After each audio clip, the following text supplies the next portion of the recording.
Hello, I'm Pocono Pundit, and I'm a poster of political art and commentary on the discussion forum freerepublic.com. For the last year and a half, I've created and posted many mashup images on Free Republic. Now, I'm not a professionally trained graphic design person. I know nothing about cartooning or illustrations, but I've learned a few simple techniques for combining or mashing up images from the millions available on Google Images. And in this video, I'm going to show you some of the tricks I learned for creating these images on your own.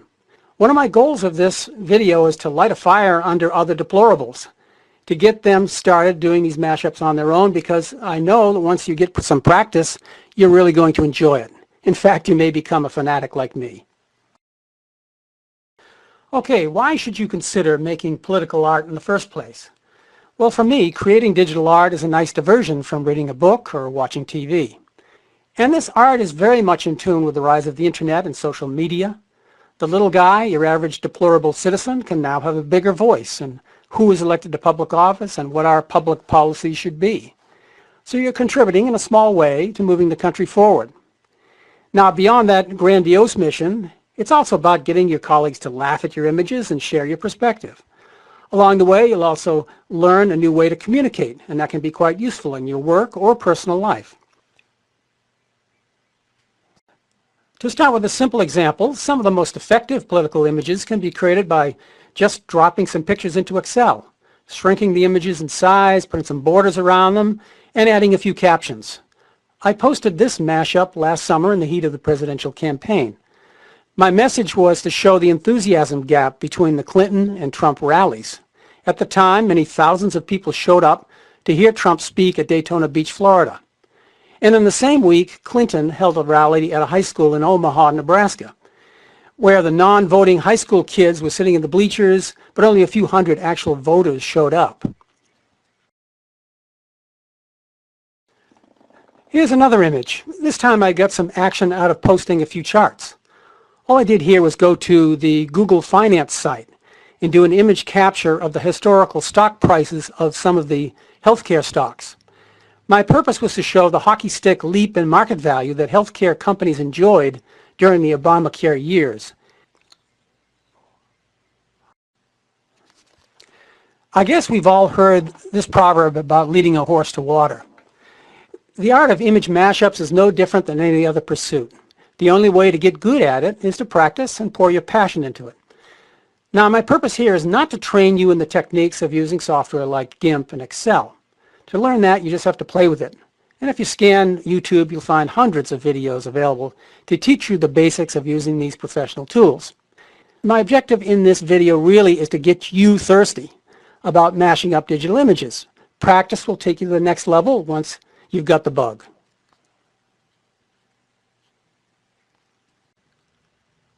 Okay, now I'd like to show you an image that required a little bit more substantial effort to create. I'll walk you through the major steps, and I'll explain what software I used to create this. All right, so what led me to create this image in the first place?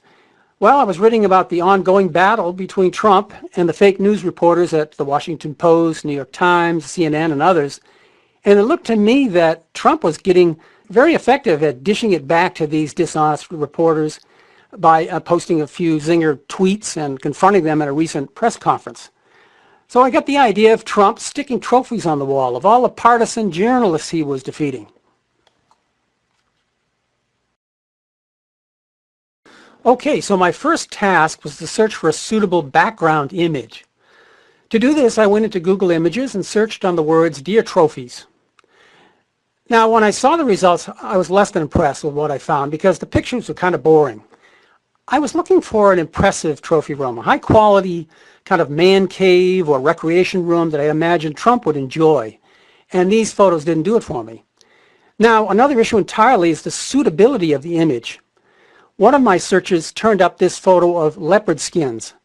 Not only is the photo less than inspiring, I wanted to be careful because the point is not to hunt fake news reporters, but to defeat them. After a few more searches, I finally landed on keywords that sent me to a better quality images. The key words I used were Hunter Trophy Room, and that brought me to this spectacular shot. It was perfect, I thought, because I imagined it to be a special room that Trump had built for himself at Mar-a-Lago. So what did this photo do for me?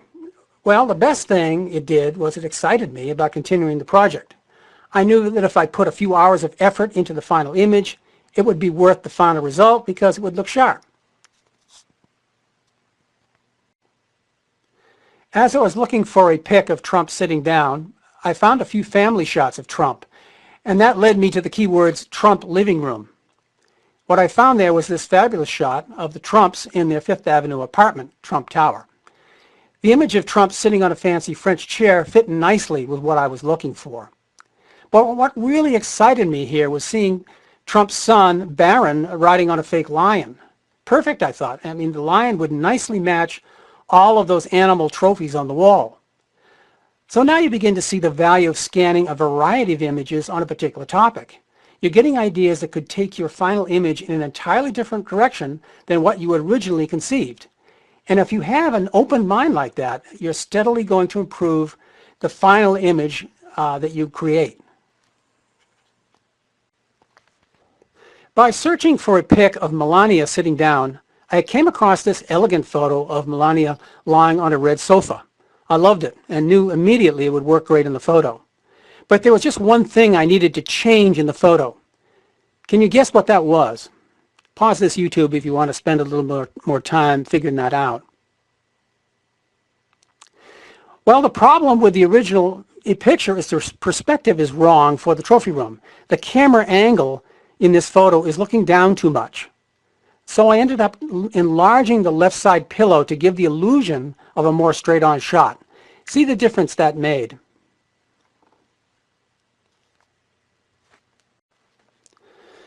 Okay, let's now discuss the software I use to create these mashups. There are three categories here. I'll explain each of them in turn. First, you need an image capture software.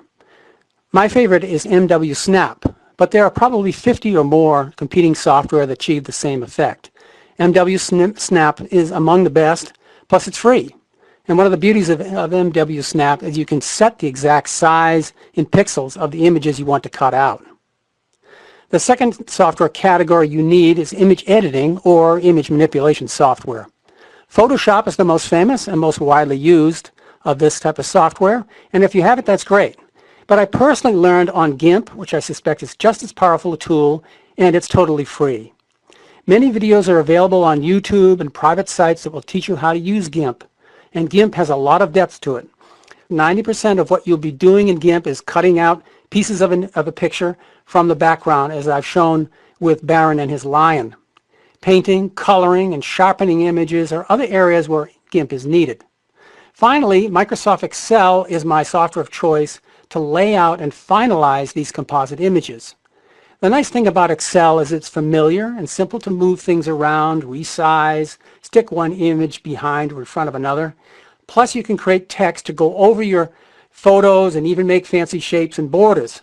You can also do all of this in GIMP, but for me, it's more complicated working with GIMP image layers.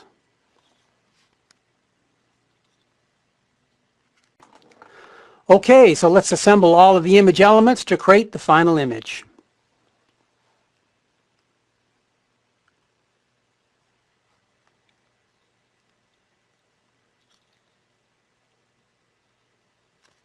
Exaggerating or twisting a well-recognized image is a very effective tool in political art because the viewer understands the context.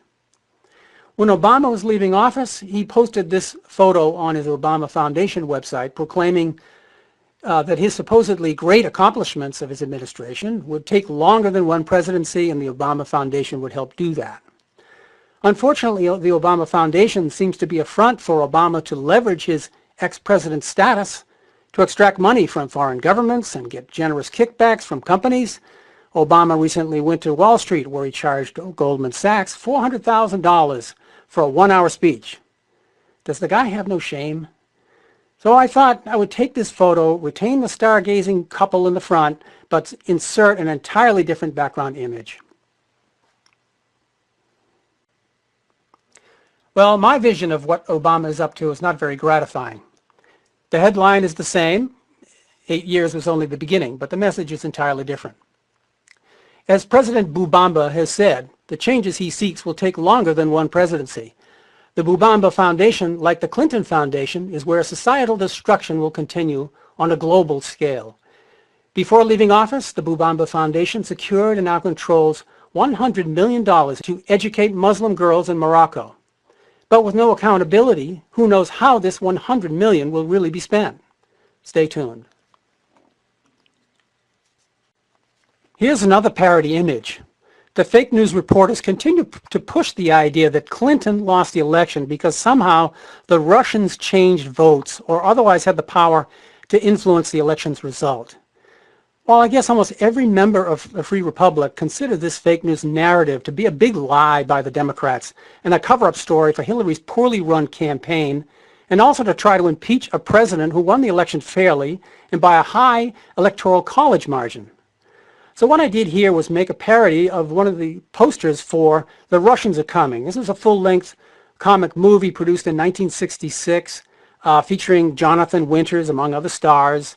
And all I did in this image was find an illustration of John McCain and President Putin to insert on the scene.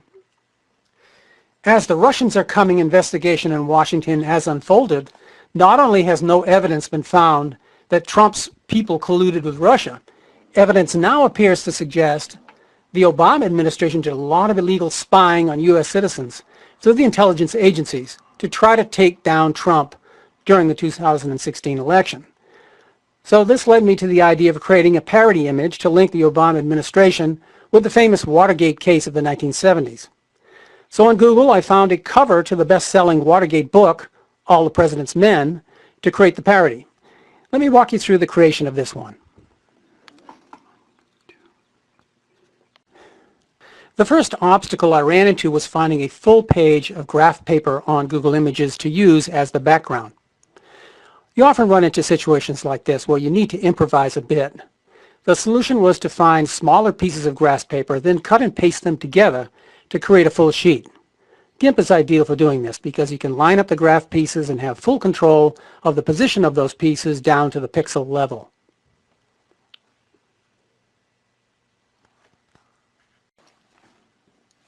With my background graph paper problem solved, I then searched for a suitable picture of Obama to substitute for Nixon.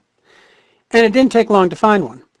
The Google image search is incredibly flexible. For instance, on a well-known person, you can search on keywords like Obama eating a snack, Obama smiling, Obama side shot, or Obama shooting a basketball. You'll usually get several choices to choose from, and this gives you great power. So for this Watergate parody image, I ultimately used the keywords Obama looking down, and here's the image I found. The picture of Obama I found is excellent for 3 reasons. First, it's a dignified image of Obama, and that's very important because he was president, and you want people to take your parody seriously. And if the picture of Obama is goofy looking, will Google be willing to post it on Google Images so others can find it? Probably not. The second thing about the photo is Obama's looking down as if he's ashamed. And third, he's actually got an earpiece on, suggesting he's doing some sort of wiretapping. And this was, totally unplanned, but worked out great. Now, notice that we don't see much of Obama's tie and jacket in the original image. And I needed a fuller view of the upper torso for my mashup. So what I ended up doing was going into GIMP and cutting and pasting portions of his tie and jacket to fill the image out. And I didn't need to do this perfectly because the images I planned on putting in front of him, would hide the mistakes. One of the other things I needed to do was create a shadow of Obama, and this is very neatly done in Microsoft Excel. Here are the steps in doing that. Step 1 is to right-click the image you want to shadow. You then select Format Picture, Shadow, and then click the Preset Shadows button. These are steps 2, 3, and 4. At that point, you are presented with the step 5 options to specify the kind of shadow you want. And for the Obama shadow, I chose the shadow that shows on the left side of the photo. Once you select that option, you can further refine the shadow by playing with the transparency, size, the blur, angle, and distance options. Finally, in this particular image, I wanted to remove a portion of the shadow to make room for another picture. And Excel makes this real easy because you can simply cut and paste your shadowed image into GIMP and erase any portion of the shadow you want. Okay, now that I had my Obama mock-up finished, I went back into Google Images to find the secondary photos I was looking for. I pulled them into GIMP to cut them out, converted some of the photos to black and white, and was ready to go to final assembly. Okay, so here's the final assembly I completed in Excel.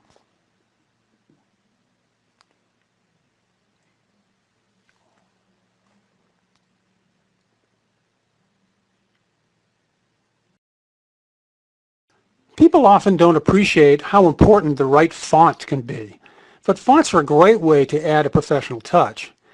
And you may not know this, but there are many hundreds of fonts available for free on websites like defont.com or 1001 Fonts.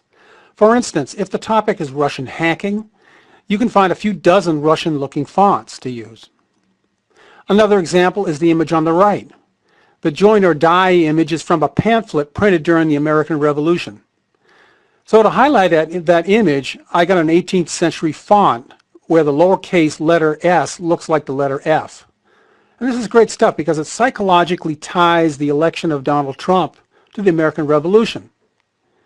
And the last example at the bottom, I created a Pirates of the Caribbean effect using a font named Pieces of 8. Here's an interesting font. Somebody took the handwriting of Abraham Lincoln and created a font called the A. Lincoln font. Now look at what you can do here on the Defont.com website. You can actually type in your text on the screen and see a preview of the words you want to use the fancy font for. Another advantage of this is you don't even need to download the font to your computer. So what you can do instead is do a screen capture of the words and then use GIMP to remove the background of the text to insert them in your images. If you need to change the color of the words, you can easily do that in GIMP as well. And this shows you how I use that fancy font. I dropped Abraham Lincoln's words about Ulysses S. Grant. I can't spare this man, he fights. Directly below an image I mashed up. And for that top image, I took the grainy background behind a Grant photo and copied and pasted it behind Trump's head. The torn Civil War flag was not planned, but I think it adds some nice context to Lincoln's praise of Grant. And if Lincoln was living today, we can imagine him saying something similar about Trump, who in a way is fighting his own civil war.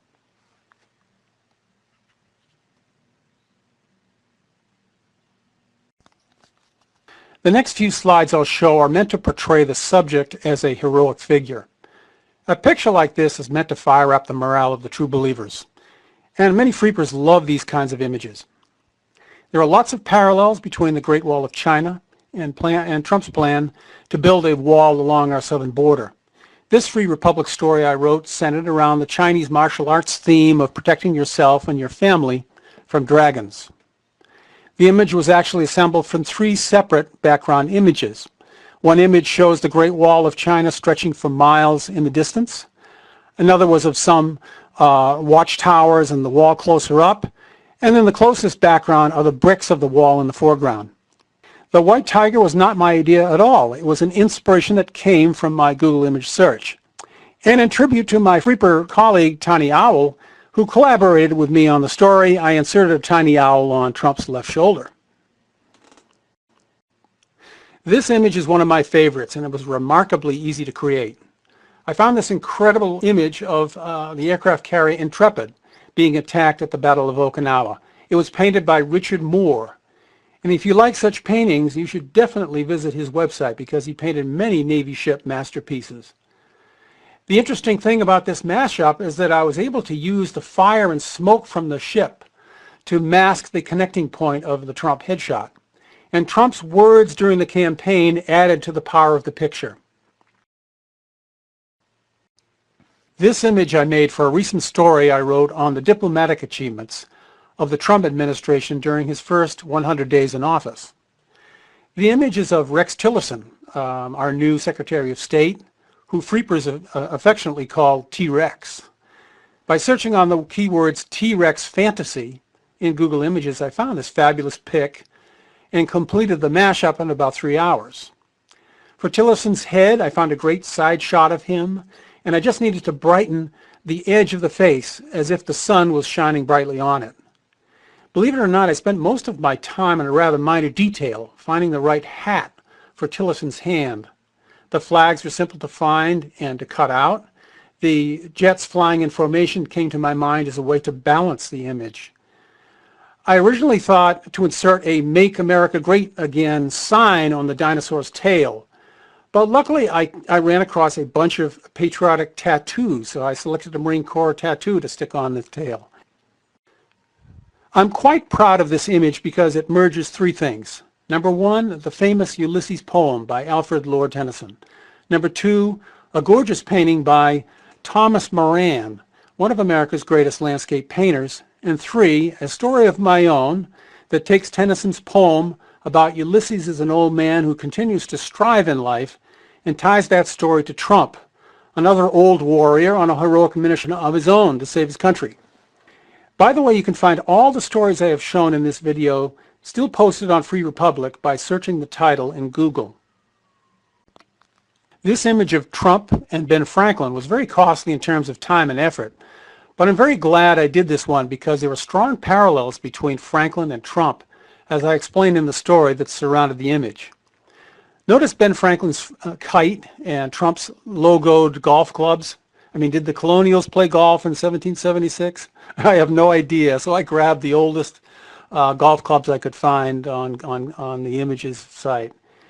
Here are the images I took them from. As you can see, Trump did a publicity shot for New York Magazine wearing an early American costume. The Franklin shot is a famous one, and all I had to do there was replace the dark background with something lighter. The candle and books on the table were dropped in from another image. And I also had to beef up Trump's uniform or body because the original blue uniform was on a slim guy and Trump has a much bigger body frame. Now, as I was searching for pictures of Ben Franklin, I ran across a very cool image of Franklin and his 13 virtues. Well, as you can see, I totally copied the design of this explanatory image to create one that showcases the 11 principles Trump talks about in his book, Art of the Deal. And as you can see, for the Trump image, I simply copied the one from the previous mashup I showed. I turned the image purple and used the special filter feature of GIMP to make the image look like a canvas. GIMP offers a huge range of special image effects. Check that out. Perhaps the most popular American journalist and commentator of all time was H.L. Mencken, editor of the Baltimore Sun. And this is a great quote of his. A good political cartoon or image often works like that, doesn't it? Getting people to laugh or chuckle is often exactly what you want to achieve. It powerfully gets your point across, and it often transcends language. Now, even though I've shown some images that required a lot of work to produce, you don't need to get fancy to produce a funny and effective image. For instance, in the top photo here, all I did was insert a big pile of dollar bills at the bottom of a photo of Clinton and Putin. And in the accompanying text, I said, "Thanks, Vlad, for the down payment on the 20% of America's uranium deposits you bought from my foundation." The hospital sign is a simple concept, and I made it better by spending a little extra time to get the background sign looking more realistic.